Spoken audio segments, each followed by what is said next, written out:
Welcome. I am Meg Smith, CEO of Cure Alzheimer's Fund. On behalf of Cure-Alz and the Rick Sharp Alzheimer's Foundation, thank you for joining us today to hear about how we are advancing the fight against Alzheimer's disease.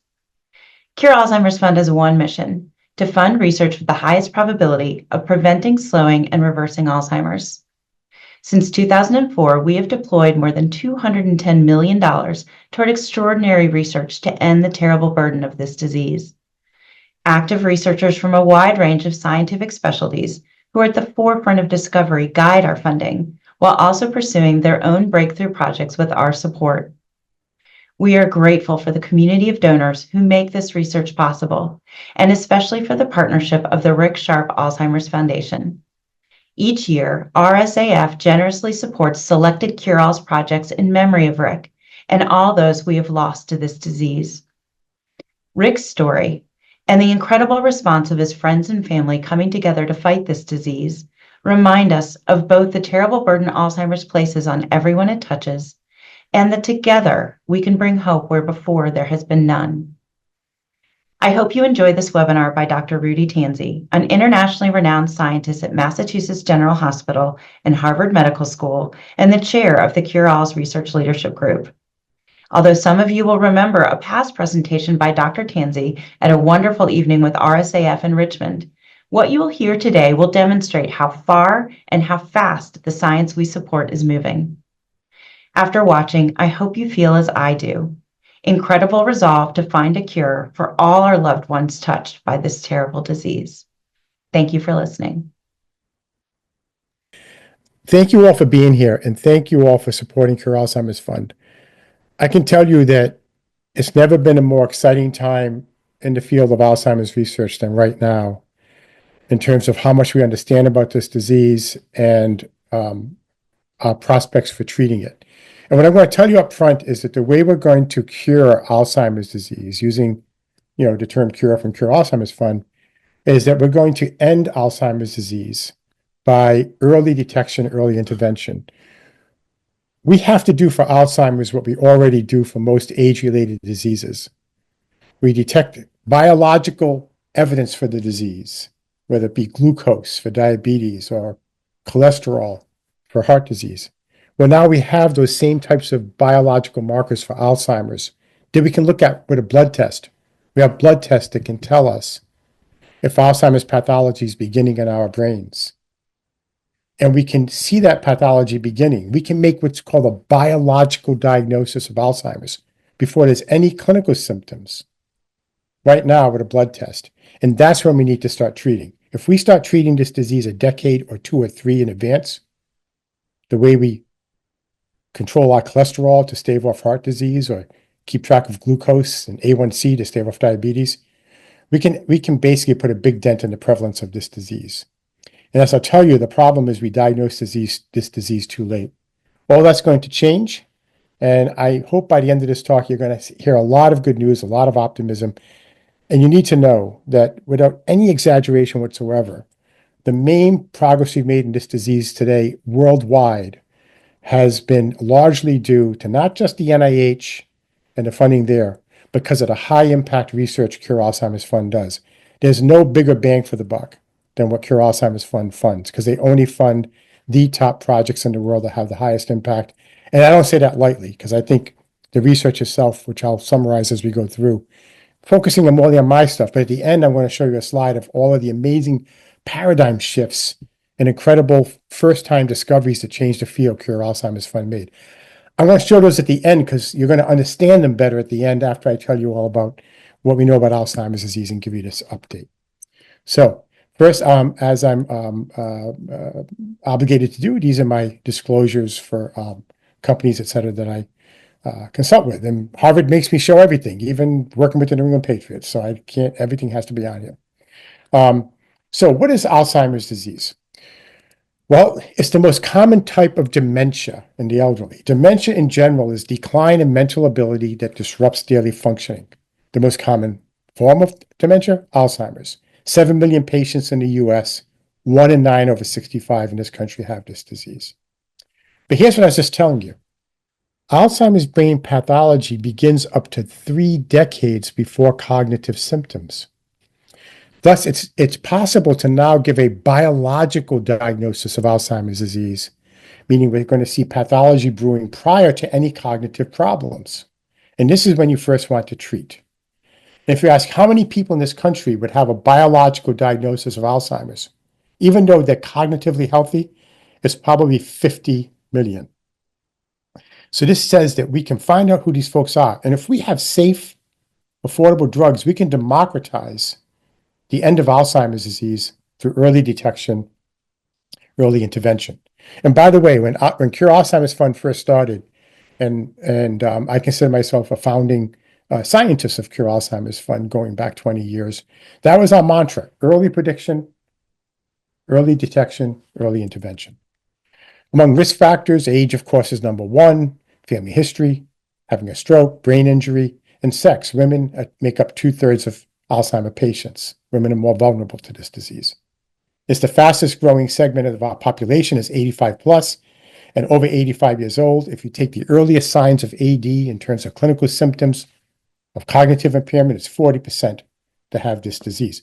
With a current lifespan of 80 years, the number of cases is going to triple by 2050, at which point the price tag for the country will be approaching $2 trillion. This will crush our healthcare system. So here's Alzheimer at his lab bench with his colleagues. I guess back then to do science, you had to have a big mustache. I'm glad that's not the case now. Here's August Dieter, his patient, who was 57 years old with early onset dementia. And he was the one who first described the pathology of Alzheimer's in her brain when she died. Amyloid plaques inside the neurons, these neurofibrillary tangles, and lots of neuroinflammation in the brain. He didn't call them these things back then. He had different names. He called the plaques miliary bodies, but he described the pathology. And he suggested this pathology had something to do with why this woman died with dementia. And his talk did not go over well. It was 1906 in Bavaria, and it was really tough for people to believe that a mental disorder could be caused by physical changes. So we've come a long way since then. And if you look at the prevalence of the main diseases that affect humans, from breast cancer, prostate cancer, heart disease, stroke, HIV, they're all either stable or down. But Alzheimer's disease, over 20 years between 2000 and 2019, up 145%. And this trend has remained. And the elephant in the room is here, and I mentioned this earlier. We don't diagnose diseases like Alzheimer's or Parkinson's disease, neurodegenerative diseases, until the brain has already deteriorated to the point of dysfunction. In other words, if you're showing clinical symptoms of Alzheimer's in terms of memory, if you're showing clinical symptoms of Parkinson's disease in terms of a movement, you've already had massive damage to the brain that has caused this. If we diagnosed heart disease the way we diagnose Alzheimer's, we wouldn't say you have heart disease until you're close to needing a bypass. So this has to stop. We have to be able to do early detection for disease. For diseases from the neck up, right?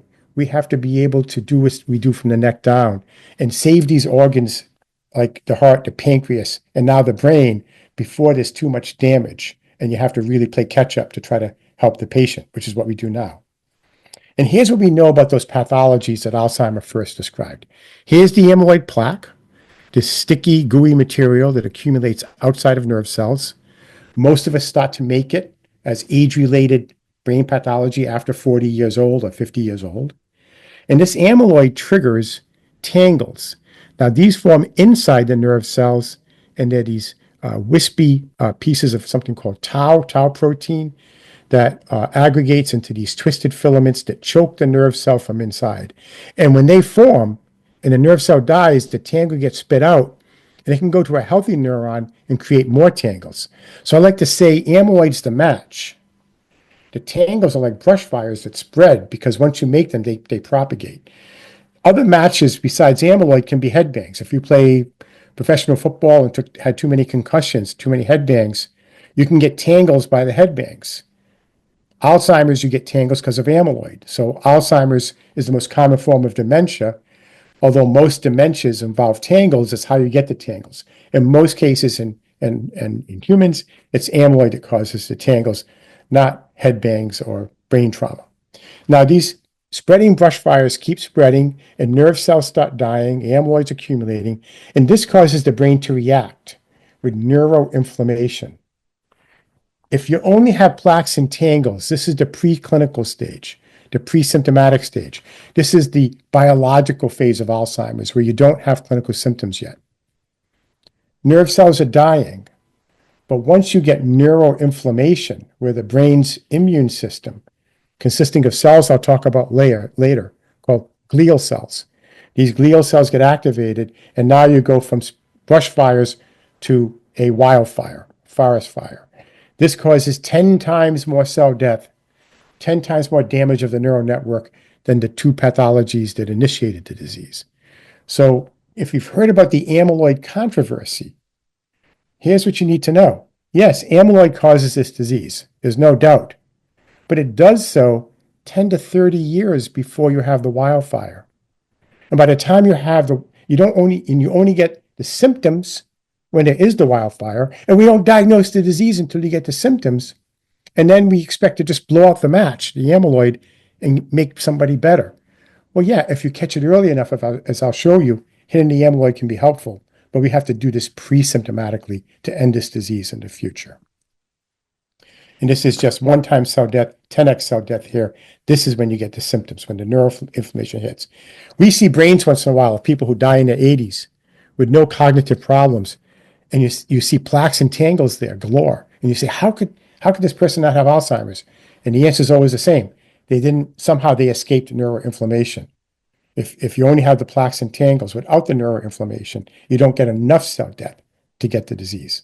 So at this point now, you understand more about Alzheimer's disease than most people in the world, and believe it or not, even more than some scientists who study this disease who may not be keeping up with the latest brain imaging data. Okay, so what we need to do is early prediction, family history, genetics, early detection, blood biomarkers that I mentioned, digital technologies, brain imaging. But most important, once you know that you have a problem, early intervention. Stop that pathology before the onset of symptoms. For early prediction, the Cure Alzheimer's Fund has funded the Alzheimer's Genome Project, which I've directed for 20 years, and we found over 100 different genes. Back when I was a student at Harvard for my PhD, I discovered the first Alzheimer's gene, which I named the amyloid precursor protein, APP. I maintained back then that amyloid causes this disease. It's been a wild roller coaster ride, but now we can say that was correct. Amyloid does trigger this disease. The presenilin genes, which we found in 1995, the enzymes that cut the amyloid precursor to make the amyloid. So all of those three original genes that cause the early onset familial form, mutations in these genes guarantee the disease by 60 years old. They all just increase the production of the amyloid in the brain. ApoE is the most common risk factor for Alzheimer's disease, and the ApoE4 variant increases risk by fourfold with one copy from one parent. If both parents give you an ApoE4 variant, it's a 14-fold increase. But they're not fully penetrant, meaning, yes, they increase the risk, but unlike these mutations which guarantee the disease, they increase risk. Then we have a whole slew of other genetic risk factors, 90 of them that we found, that increase risk. The good news is, and this is going to be important for the end of my talk, is that only 1 to 2% of Alzheimer's disease involves these early onset genes with mutations that guarantee the disease. 98 to 99% involve susceptibility genes where lifestyle matters. And 98 to 99% of genetic susceptibility for this disease, lifestyle can help you offset your risk. Only a 1 to 2% is that basically, unfortunately, not possible. So early detection. Well, there's brain imaging. We can image the brain for amyloid and for tangles.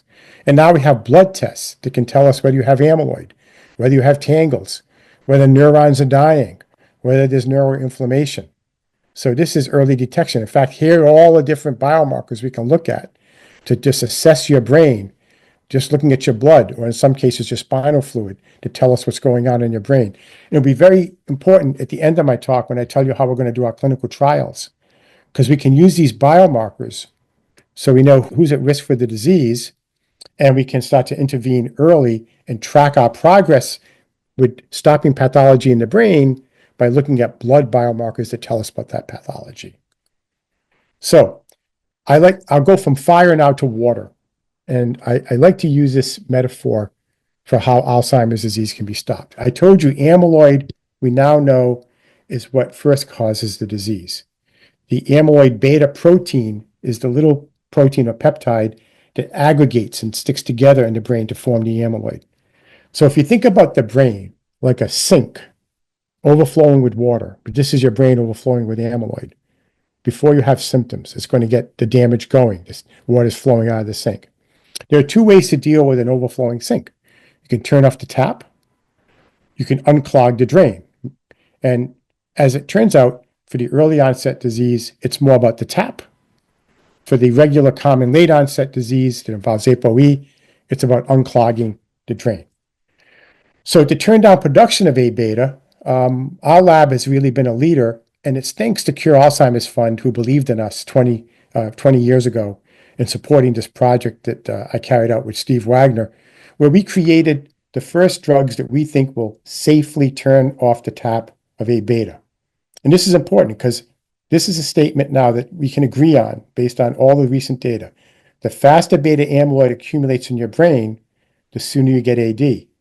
So someday when we have a drug that turns off the tap, that could be like the way you control production of cholesterol to offset heart disease. You might take a statin like Lipitor. This would be the statin of Alzheimer's. And we can also think about how to unclog the drain. Now for the statin, turning off the tap, the drug we invented is called the gamma secretase modulator, okay?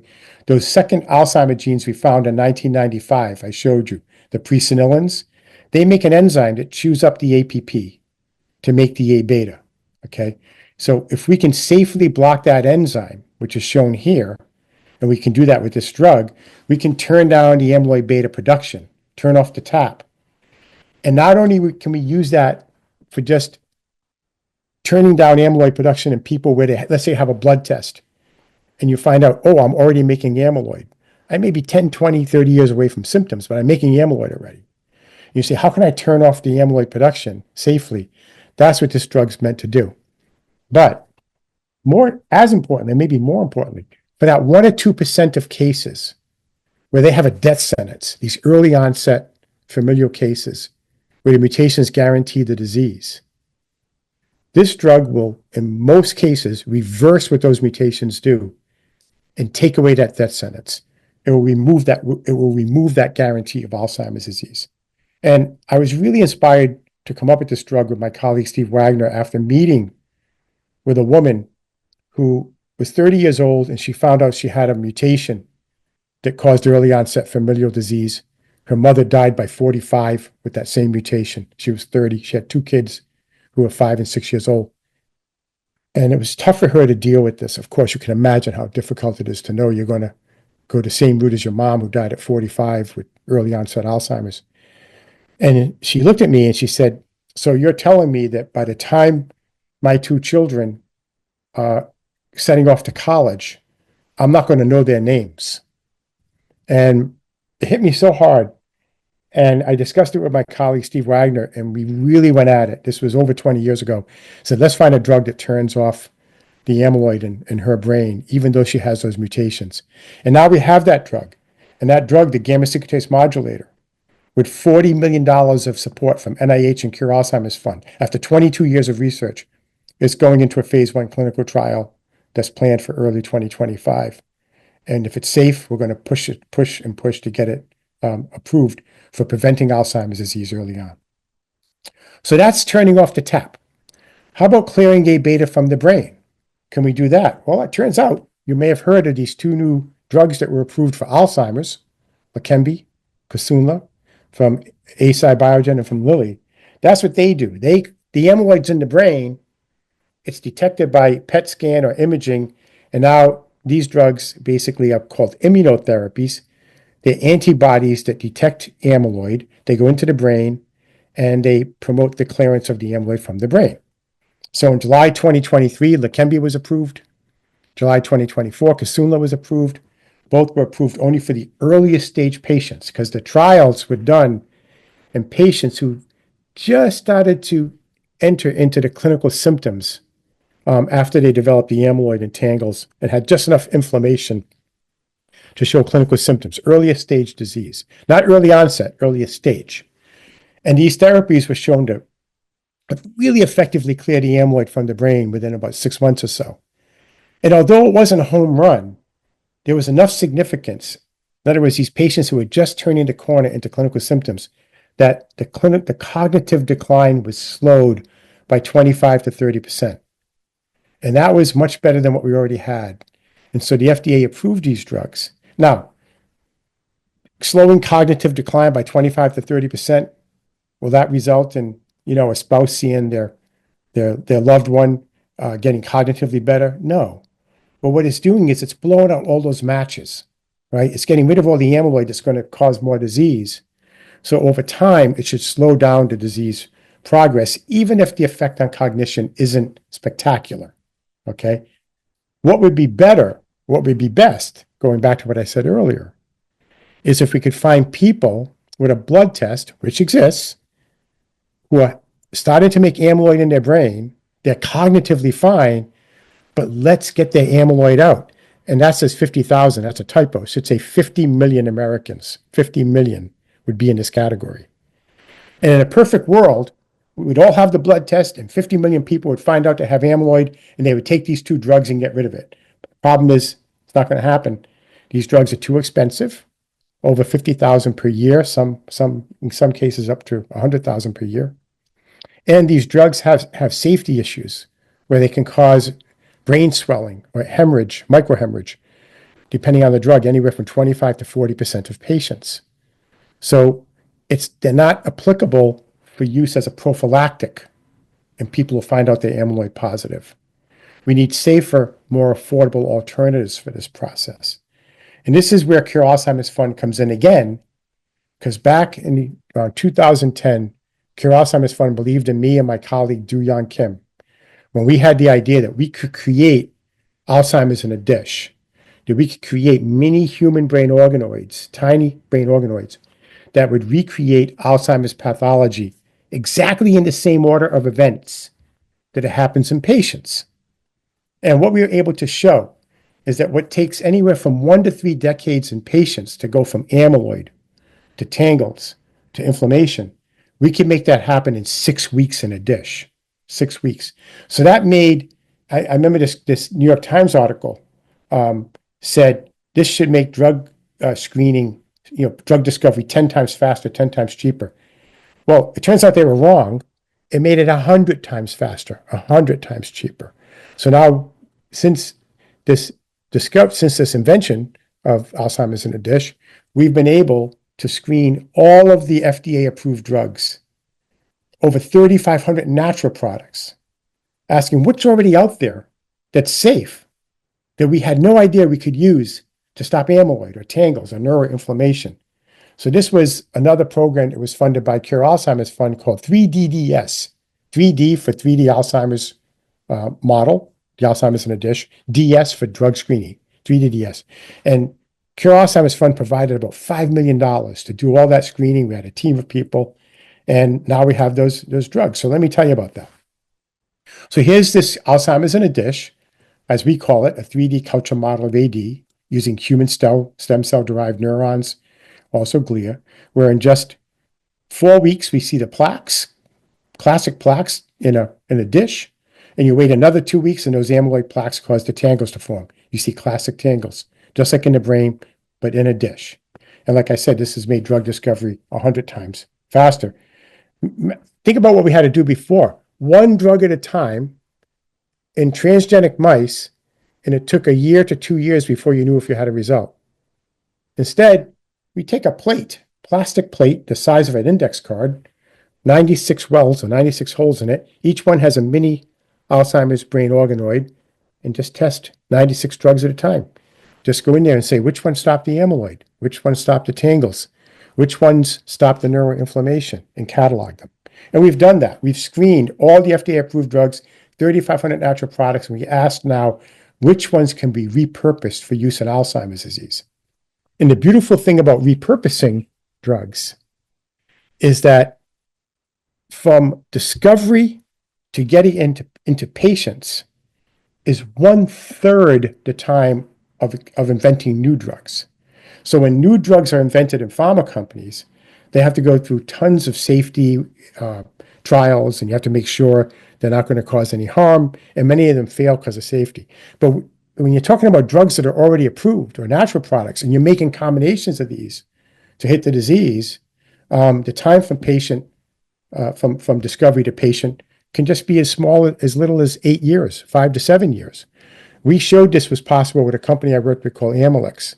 They came up with a drug for ALS of 2 combined drugs that went from initial conception of the idea in 2013 to 2014 to an approved drug by 2022. So this is the way forward. Now I'm going to show you how we're doing this. Okay, here's the Alzheimer's in a dish. Here's the plates I talked about with the little wells. And this is what we do. You need to understand this cell. This is you would think the most important cell in the brain for Alzheimer's is the neuron or nerve cell. No, that's the victim. Okay. The problem is, or the killer is what's called a microglial cell. And this would be a great movie because microglial cells actually mainly in the brain act as nurturers and housekeepers. Normally, this is the microglial cell here. They have these ramifications, these little appendages, and they help get the synapses pruned, the connections between the nerve cells. They help clean debris and clear it up while you're sleeping at night. But they're not just nurturers, they're sentinels. As they're eating stuff, they're cleaning up debris in your brain, they're housekeeping. They're keeping track of what they eat because they are also the protectors. They're the warriors of the brain. And if they eat a microbe like a bacterium or a virus, right, they now get a signal to say, there might be an infection. The brain's an enclosed space. We can't let this infection spread. Wipe out this part of the brain. Wipe it out. That's what neuroinflammation is. It's the brain being attacked by its own glial cells with good intentions. They sensed that there were pathogens, and they said, we don't want this infection to spread. The brain doesn't have an advanced immune system like the rest of the body with T cells and B cells and antibodies, et cetera. We got to wipe it out. And that's a good thing that it does that. But here's the problem. The other way they get triggered from being housekeepers to now becoming killers is if they eat dead neurons. Well, what did I tell you before? As the plaques are forming with age and the amyloid plaques are causing the tangles, there's cell death. Those neurons with tangles die and they spit out the tangle and the tangle kills another neuron. It's not enough cell death to give you the disease, but it is enough cell death that when these glial cells, these microglial cells eat the dead cells, they again assume it's an infection. They're programmed that way in evolution, whether they eat a bacteria or virus or any type of microbe, or they eat a dead cell. They assume that cell is dead because of an infection. They don't get the memo that we live till 90 years old and there's this thing called Alzheimer's and plaques and tangles. They assume infection, and again, they're activated. They cause neuroinflammation, and now even though the plaques that were here that were getting cleaned caused 1x cell death, now you get 10x cell death. Now you're going to get symptoms. So think about it. The same cell that can clear amyloid for you, and that's how those 2 new drugs work, the 2 new Alzheimer drugs that were approved. In the end of the day, they induce the microglial cells to eat more amyloid. They're like Pac-Man, and they say, eat more amyloid, right? Those same cells that we're using to eat the amyloid, if they get the wrong signals, can kill neurons instead. So it's very simple what we want to do. We want to reprogram them. We want to take drugs and natural products from our screening that can turn the microglial cells that are killing the warriors and turn them back into housekeepers. 2 for 1. Now, the new approved drugs, Leqembi, Kisunla, just get the microglial cells to eat more amyloid. We want to do both. Remove the warriors and get more housekeeping, okay? And we have what we need. We've been screening for 7 years now. We found 136 approved drugs or natural products that, like the 2 approved drugs that just got approved for Alzheimer's, like Leqembi and Kisunla, induce the microglial cells to eat amyloid and clear the A beta. We found another 105 drugs and natural products that chill out the microglia. When the microglial cells are causing cell death and inflammation, it says, no, don't kill, go back to being a housekeeper. So we like to think that what we're going to do is repurpose known drugs and natural products to reprogram these microglial cells to not only blow out the match, clear more amyloid, but put out the wildfire, stop the neuroinflammation. So we're making combinations of drugs in these two buckets. And I should mention, we also found 81 drugs and natural products to stop the tangles. We'll get to those later. We only have so much time and funding. But right now, we're focusing on drugs from this bucket to get the microglial cells to clear more amyloid, and drugs from this bucket to get the microglial cells to cause less neuroinflammation, and we're combining them. And we're going to take these combinations and we're going to test them in clinical trials where we used the biomarkers in the blood for the pathology to ask, can we see in a patient what we saw on the dish? Okay, so let's say you take one drug here that clears the amyloid, a drug here that stops the inflammation, and you put them together, and then you look in patients and you look at these both blood-based and spinal fluid-based biomarkers that tell you, that measure the pathology in the brain. And we ask in a very simple go, no go, proof of concept trial. Each trial would cost about $2.5 million to do a combination and say, are we doing it? Do we have a combination of a known safe drug or natural product with another one that actually gets more amyloid cleared from the brain, blow out the match, and at the same time stops the killing, the neuroinflammation? And right now, we have, at this time, about 25 combinations ready to go for clinical trials at the McCann Center, and we're getting those trials up and going. We raised enough funds, thanks to Henry McCann, who funded our center, to do the first trial with the first combination. I think if we can do 20, 25 trials like this, we will land on a combination of safe drugs or natural products that we can democratize the end of Alzheimer's. People get the blood test. Insurance companies now cover it because it's actionable. And you say, here, take this safe drug or this safe natural product combination and nip it in the bud. So I'm seeing the light at the end of the tunnel. I'm seeing that maybe in 5 to 10 years, 5 to 7 years, that we can go from one of these combinations that reprogram the microglial cells to clear the amyloid, to stop the inflammation, and stop preventing Alzheimer's disease. And by the way, if we can stop neuroinflammation, maybe we can help patients who already have this disease too. The neuroinflammation, the wildfire, putting that fire out. So now that I explained to you how Alzheimer's works and how I think we're going to end it, let me just show you some of the major, and I mean really major discoveries Cure Alzheimer's Fund is responsible for. It was the first consortium to determine how amyloid causes cell death and causes the disease. I carried out the first entire human genome-wide screen in the Alzheimer's Genome Project to find new AD genes. And we discovered the first gene in 2008 that implicated the microglial cells. No one was paying much attention to these microglia until we pointed attention to them at Cure Alzheimer's Fund when we found the first gene, CD33, that said microglial cells are involved in this disease. And in fact, Nature magazine, Nature's a major journal, just did a milestone timeline piece on the 12 major milestones of Alzheimer's discovery, starting with Alzheimer himself. And I was very happy to see of those 12 milestones, my lab was in 3 of them: the discovery of the amyloid gene, discovery of the presenilin genes, and they included Cure Alzheimer's Fund's Alzheimer's Genome Project discovery of CD33, first implicating microglia in 2008. We have the first and most promising drug to lower the production of amyloid with the GSM. Cure Alzheimer's Fund made this possible.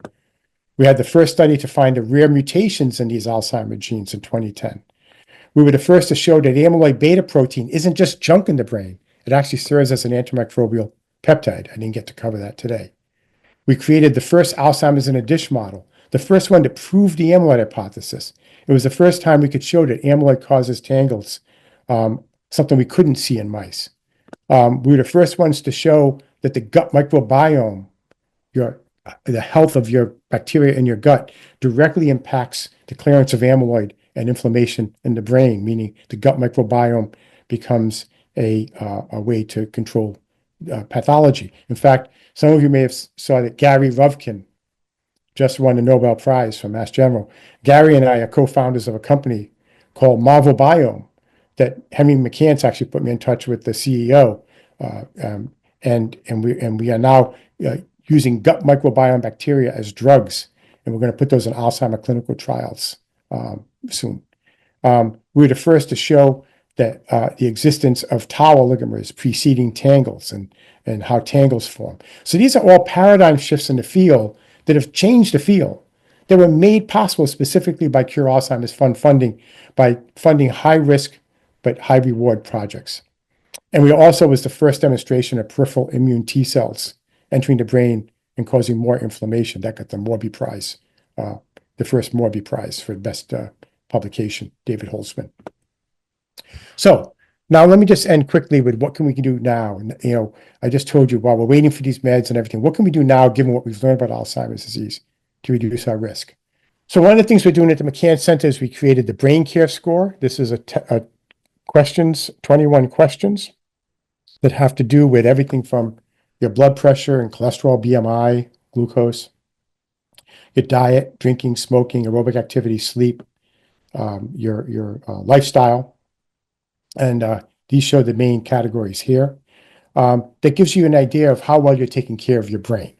So it's called a Brain Care Score, where this is being launched now globally. Jonathan Rosant, who's one of the co-founders of the McCann Center, is running this Brain Care Score.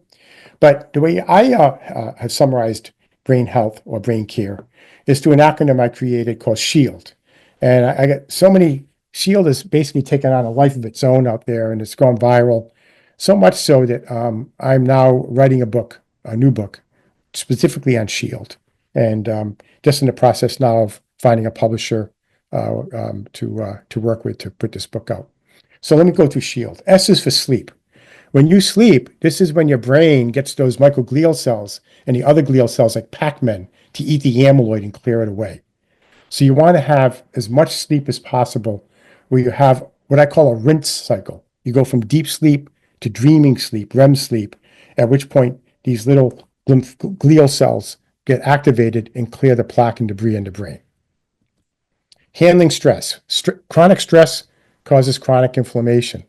So we talk about how to deal with stress, how to be more mindful, maybe a meditation practice. I'm going to cover these aspects in detail in the new book I write. Interaction with others. Loneliness, meaning being alone and being stressed about it, increases risk for Alzheimer's by about twofold consistently across studies. So interaction with others, stimulating your brain by interacting with others, as long as they don't stress you out, of course, is very important. Exercise. You want to aim at 120 to 150 minutes per week, where you don't have to go crazy, even a brisk walk. I use my recumbent bike. Basically, when you exercise, what we showed is that the blood flow increases, right? And when the blood flow increases, it delivers a hormone from the muscle called irisin, goes into the brain, and it causes the release of an enzyme that dissolves the amyloid.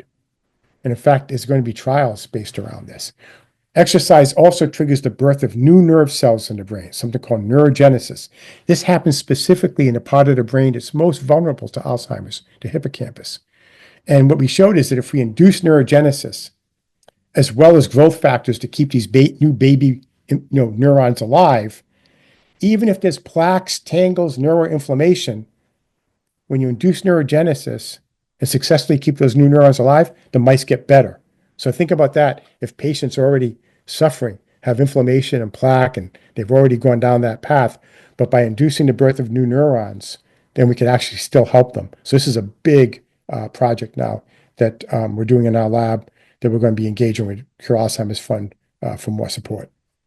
Learning new things, okay? So when you learn new things, you make synapses. There are 100 billion neurons, trillions of synapses, connections, creating a neural network. Every experience you have, every choice you make, every experience you have is recorded in your neural network. It defines who you are. Alzheimer's disease goes through and destroys those synapses. The neural network's like a tapestry that's being unwound by Alzheimer's. What you have to do is strengthen that tapestry. The more synapses you make, the more you can lose before you get into trouble. So by learning new things, whether it's just reading a book about history, a documentary, learning a new instrument, anytime your brain's involved with learning, making new synapses, you're protecting your brain. So I like to make this joke all the time. Some of you already might have heard it. If you're learning new things right now, I'm helping your brain. But please note that if I'm putting you to sleep, I'm still helping your brain. I just love that joke. Finally, diet. I mentioned the gut microbiome. These bacteria in your gut. You've heard the saying, "What's good for your heart is good for your brain." As true, or maybe truer, what's good for your gut is good for your brain. The bacteria in your gut like fiber, plant-based fiber, Mediterranean diet, they like crunchy things that are not potato chips and candy. Okay, so fruits, vegetables, whole grains, seeds, nuts, anything that's called a prebiotic or fiber. And in fact, based on Shield, we recently published with Dean Ornish, who you may know. Dean Ornish is famous for his heart healthy diet. And together with Stephen Arnold, we just published a paper a few months ago where we actually used Shield as a treatment paradigm in a trial for Alzheimer's. Now, it was a tiny trial. It was only 50 patients, 51 patients. Half of them got this lifestyle intervention based on Shield. I'll show you in a moment. Half of them did not. And this was the protocol. The diet was whole foods, minimally processed, plant-based, vegan diet. We actually had the vegan meals and snacks made and delivered to the homes where the patient and their spouse could have them. So this is fruits, vegetables, whole grains, legumes, seeds, nuts, especially low in harmful fats, sweeteners, and refined carbohydrates. No ultra-processed foods, whole foods, stressing the gut microbiome health. Sleep, interaction, exercise, learning. So there was supervised exercise. They got lectures on healthy brain lifestyle for learning new things. They were encouraged to try to sleep 7 to 8 hours per night. Of course, that's not easy, but we tried to emphasize that. And then for meditation, I invented these glasses that use light frequency. I invented these about 20 years ago, and they work really well where they flash light together with music. And the light is actually enjoyable. It's multicolored. It's kind of like a light show, like a Pink Floyd concert. And there's music that goes with it. And so right now, your frequency of your brain as you listen to me and you're learning something is around 17 to 20 hertz. And when you meditate and you get really down and relaxed, you enter what's called a theta frequency of 7.83. And this is tough to do. It's tough to meditate down to this successfully. So these glasses do it for you. So we sent them all these glasses and they loved them. They used these. And at the end of the day, this is what happened. We used the same cognitive tests that we used for those 2 new Alzheimer drugs that were approved. And what we saw was, just like those 2 new Alzheimer drugs, we slowed cognitive decline in the people on this protocol. So if you're going up, you're getting worse. Okay, lower is good. Here's the people who weren't on the protocol getting worse over 20 weeks. This is the slope of the people who are on the clinical trial. Much slowed cognitive decline. And then using this other test, the CDR Global, this is amazing. Here's the people who are not on the lifestyle intervention getting worse over 20 weeks. This group, by this test, got better. They actually improved. Now, to me, this is like too good to be true. 20 weeks, 50 people to get results like this. We also saw by blood tests for the biomarkers of pathology that they were indicative with a highly significant p-value of removal of amyloid from the brain. We also saw improved gut microbiome. So it's a small trial, so I can't get too overboard. But boy, for a small trial getting these results, we're inspired now to do more trials, digging into different parts of Shield to see if we can do more while we're waiting for these new drugs to come online. So that's Shield. And that's a first proof of concept lifestyle intervention trial. We hope to grow on that and do more. And I just want to end with Shield shows you what to do. I created new Shield 2.0. What not to do, the don'ts. Smoking, no. Hypertension, no. Manage your blood pressure. Infection can trigger Alzheimer's pathology. If you have recurring herpes, cold sores, you can take antivirals for that. there's a connection between herpes viruses and other viruses and triggering Alzheimer's pathology. Get all your major vaccines because they've been shown to be protective against Alzheimer's disease. Avoid excessive alcohol. Moderate alcohol intake's okay. It's shown to be protective. Avoid excessive alcohol. Manage your cholesterol levels. L is for lipids. Make sure you take care of your LDL. And finally, D is dental hygiene. Okay, I didn't show this, but in a new study we're about to publish, we showed that in Alzheimer's brains, post-mortem brain after autopsy, if you look at the difference between a brain from an older person who didn't have Alzheimer's to one who did, we see an abundance of gum bacteria in the brain. These are bacteria that are associated with periodontal disease or gum disease. So routine flossing, okay? Keep your teeth clean. Those bacteria can get into your brain just like the viruses and trigger Alzheimer's pathology. So that's SHIELD 2.0, the don'ts. So I'm going to end there. I'm going to thank Cure Alzheimer's Fund, thank all these fine people in our unit who do the great work.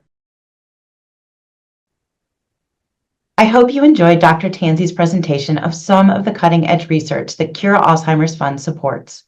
I invite you to find a wealth of additional information on our website, curealz.org. Thank you for spending this time with us and RSAF to hear about the science and progress that will bring an end to Alzheimer's. Please be in touch should you have any questions about the science we fund or how you can be part of the solution.